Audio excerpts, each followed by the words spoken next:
పెద్దపల్లి జిల్లాలో యుద్ధ ప్రాతిపదికన రైల్వే ట్రాక్ పునరుద్ధరణ పనులు జరుగుతున్నాయి. ట్రాక్ పై పడి ఉన్న వ్యాగన్లను తొలగించారు అధికారులు.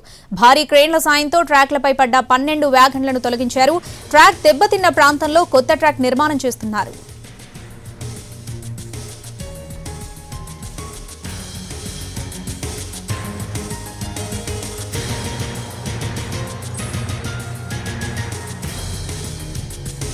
పూర్తి అప్డేట్స్ మా ప్రతినిధి సారంగపాణి అందిస్తారు. లైవ్ లో సారంగపాణి. శ్రావణి, పెద్దపల్లి జిల్లా రాఘవాపూర్ శివార్లో రైలు బోగీలు పట్టాలు తప్పడం జరిగింది. ఇది గూడ్స్ ట్రైన్. నిన్న రాత్రి 10 గంటల సమయంలో 12 కోచ్లు ఏదైతే బోగీలు ఉంటాయో సరుకును తరలిస్తున్నాయి. ఇనుప సంబంధించిన రోల్స్ తరలిస్తున్న క్రమంలో ఇక్కడ ఆ ట్రాక్ తప్పి అవి బోల్తా పడడం జరిగింది.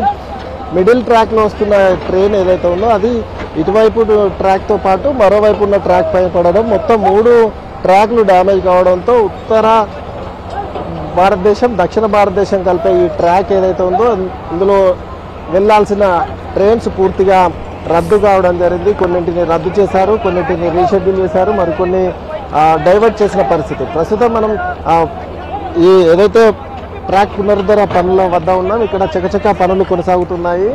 యుద్ధ ప్రాతిపదికన ఈ ట్రాక్ మరమ్మత్తు పనులు కొనసాగుతున్న పరిస్థితి. కాసేపటి క్రితమే ఏదైతే 3 ట్రాక్లపై పడ్డ ఆ వ్యాగన్లు ఏవైతే 12 ఉన్నాయో వాటిని పూర్తిగా భారీ క్రేన్ల సహాయంతో, జేసీబీల సహాయంతో ట్రాక్ అవతల పంపించడం జరిగింది, తొలగించారు. ఆ తర్వాత ఇప్పుడు ట్రాక్ డ్యామేజ్ అయిన 3 ట్రాక్లు ఏవైతే ఉన్నాయో వాటిని ఆ పట్టాలు కట్ చేయడం, అదేవిధంగా ఉన్న స్లీపర్స్ ఏవైతే ఉన్నాయో అవి తొలగించడంతో పాటు పూర్తిగా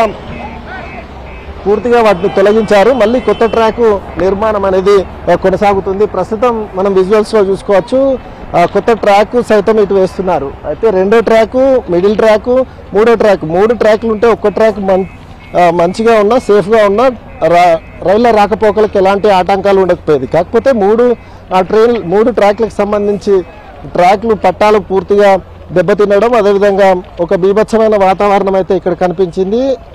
పట్టాలు ఎగిరిపోవడంతో పాటు ఆ పైన ఉన్న ఏదైతే రోల్స్ ఉన్నాయో ఆ ఇనుమును తరలించే ఆ రోల్స్ సైతం కింద పడడంతో చెల్లాచెదురుగా పడిపోవడం జరిగింది, అన్ని డ్యామేజ్ కావడం జరిగింది. ఈ నేపథ్యంలో యుద్ధ ప్రాతిపదికన పనులు అయితే కొనసాగుతున్నాయి. అయితే మరి కాసేపట్లో ఒక ట్రాక్కి సంబంధించి ఈ 3rd ట్రాక్ ఏదైతే ఉందో ఆ ట్రాక్ పనులు పూర్తయ్యే అవకాశం ఉందని అధికారులు అయితే చెప్తున్నారు. జీఎం సైతం ఇక్కడే ఉండి నిన్నటి నుంచి పరిస్థితిని, అదేవిధంగా పనులను పర్యవేక్షిస్తున్నారు. మరి 1 గంట తర్వాత వరకు ఈ ట్రాక్ పూర్తయ్యే అవకాశం ఉంటుందని అధికారులు చెప్తున్నారు. మిగతా 2 ట్రాక్లు మాత్రం ఈరోజు రాత్రి వరకు అయిపోతాయని అధికారులు అయితే చెప్తున్న పరిస్థితి అయితే కనిపిస్తుంది. అయితే ఇప్పటికే కొన్ని ట్రైన్లను డైవర్ట్ చేశారు. అదేవిధంగా కొంతమంది రైళ్లను ఆశ్రయించిన వాళ్ళు, ప్రయాణికులు మళ్ళీ ఆర్టీసీ బస్సుల ద్వారా దగ్గరున్న ప్రాంతాలకు వెళ్తున్నారు. అయితే చాలామంది ప్రయాణికులు ఇబ్బంది పడుతున్నారు.